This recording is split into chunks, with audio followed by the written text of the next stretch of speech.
Hello friends, हमारे channel जौहरी wisdom में आप सबका स्वागत है।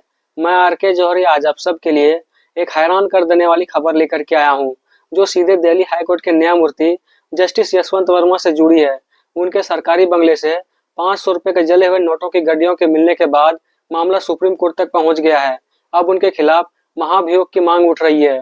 इस खबर की पूरी जानकारी जानने के लिए हमारे साथ बने रहें और हमारे चैनल को सब्सक्राइब करें, लाइक करें, शेयर करें और कमेंट में हमें अपने विचार जरूर बताएं, ताकि आप ऐसे ही महत्वपूर्ण खबरों से हमेशा अपडेट रहें।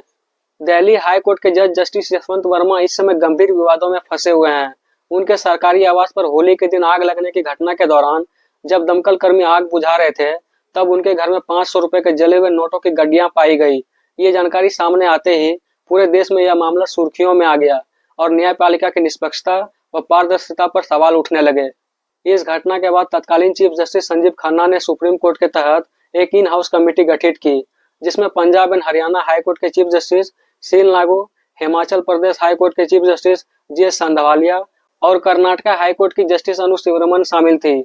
इस समिति ने 64 पन्नों की रिपोर्ट के आधार पर जस्टिस वर्मा को पद से हटाने की सिफारिश की। जस्टिस वर्मा ने सुप्रीम कोर्ट में इस समिति और इसकी प्रक्रिया को चुनौती दी और स्वयं के पक्ष में 5 अहम दलीलें पेश की।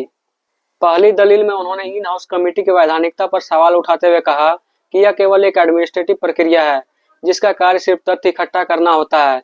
इसे अनुच्छेद 124 और 218 के तहत किसी जज को हटाने की सिफारिश करने का अधिकार नहीं है। दूसरे तर्क में उन्होंने बताया कि उनके खिलाफ कोई भी औपचारिक शिकायत दर्ज नहीं की गई थी, फिर भी कमेटी ने जांच शुरू कर दी। उन्होंने कहा कि कमेटी ने यह मान लिया कि बरामद नकदी उन्हीं की है, जबकि ऐसा साबित करने का कोई ठोस प्रमाण नहीं था। तीसरे पॉइंट में जस्टिस वर्मा ने कहा कि जांच प्रक्रिया में उन्हें नेचुरल जस्टिस का अधिकार नहीं दिया गया। उन्हें कमेटी द्वारा जुटाए गए सबूतों तक पहुंच नहीं दी गई और कमेटी ने उनके सामने गवाहों से पूछताछ नहीं की। यह एक तरफा और अन्यायपूर्ण प्रक्रिया थी। चौथे तर्क में उन्होंने कहा कि कमेटी ने कुछ अहम सवालों को नजरअंदाज कर दिया, जैसे नकदी वहां किसने रखी, क्या वो नकदी असली थी और आग कैसे लगी। इन सवालों का जवाब दिए बिना दोष तय करना न्याय संगत नहीं है। पांचवी और अंतिम दलील में उन्होंने कहा कि सुप्रीम कोर्ट द्वारा 22 मार्च को प्रेस रिलीज जारी कर दी गई, जिसमें उनके खिलाफ आरोपों को सार्वजनिक किया गया। इसके साथ साथ कॉन्फिडेंशियल रिपोर्ट के अंश मीडिया में लीक हो गए और गलत तरीके से पेश किया गया, जिससे उनकी प्रतिष्ठा और न्यायिक करियर को अस्थायी क्षति पहुंची। जस्टिस वर्मा ने चीफ जस्टिस खन्ना द्वारा प्रेसिडेंट द्रौपदी मुर्मू और प्राइम मिनिस्टर नरेंद्र मोदी को भेजी गई महाभियोग की सिफारिश पर भी आपत्ति जताई। उन्होंने कहा कि संविधान के अनुसार केवल प्रेसिडेंट को ही किसी हाई कोर्ट जज को हटाने की प्रक्रिया शुरू करने का अधिकार है, न कि चीफ जस्टिस को।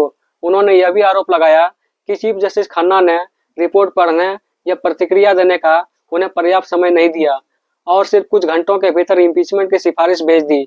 सूत्रों के अनुसार सरकार संसद के मॉनसून सेशन में जस्टिस यशवंत वर्मा के खिलाफ इम्पीचमेंट मोशन ला सकती है।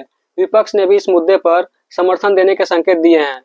भारत के इतिहास में अभी तक किसी भी न्यायाधीश को महाभियोग के माध्यम से पद से हटाया नहीं गया है, हालांकि 5 मामलों में ऐसी संभावनाएं बनी थी। अगर आप सब लोगों को हमारा यह वीडियो पसंद आया हो तो हमारे चैनल को सब्सक्राइब करें, लाइक करें, शेयर करें और कमेंट्स में हमें अपने विचार जरूर बताएं, ताकि हम आप सबके लिए ऐसे ही वीडियो हमेशा लाते रहें। धन्यवाद।